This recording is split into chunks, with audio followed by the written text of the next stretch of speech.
నిన్న పత్రికలు నా యాత్ర గురించి, తెలంగాణ జాగృతి యాత్ర గురించి రాయడంతో పాటు కేసీఆర్ గారి ఫోటో లేకుండా యాత్ర చేస్తామనేటటువంటిది ప్రధానంగా ప్రచురించారు. ఎస్, కేసీఆర్ గారి ఫోటో లేకుండానే యాత్ర చేస్తాం. వారిని అగౌరవపరచడం లేదు. వారు ఉద్యమ నాయకుడు. వారు లేనిది తెలంగాణ రాదు, రాలేదు, ఇంపాసిబుల్. కానీ ఇవాళ వారు ఒక పార్టీకి అధ్యక్షులుగా ఉన్నారు. ఆ పార్టీ నుండి నన్ను సస్పెండ్ చేయడం జరిగింది. ఆ పార్టీలో నేను ఇవాళ ప్రాథమిక సభ్యురాలుగా కూడా లేను.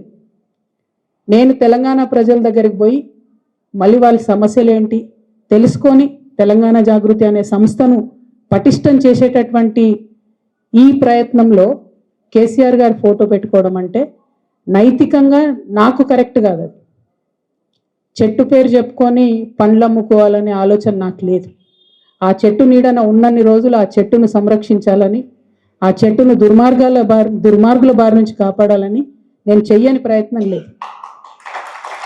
ఇవాళ ఆ చెట్టు నీడ నాది కాదు అని చెప్పినప్పుడు ఇంకా ఆ చెట్టు పేరే చెప్పుకొని బతకాలనే ఉద్దేశం నాకు లేదు. నేను నా తువ్వ వెతుక్కుంటున్నా.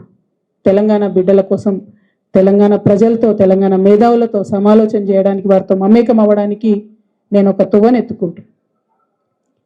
వారి ఫోటో పెట్టుకొని పోతే నైతికంగా నా విలువ ఉండదు.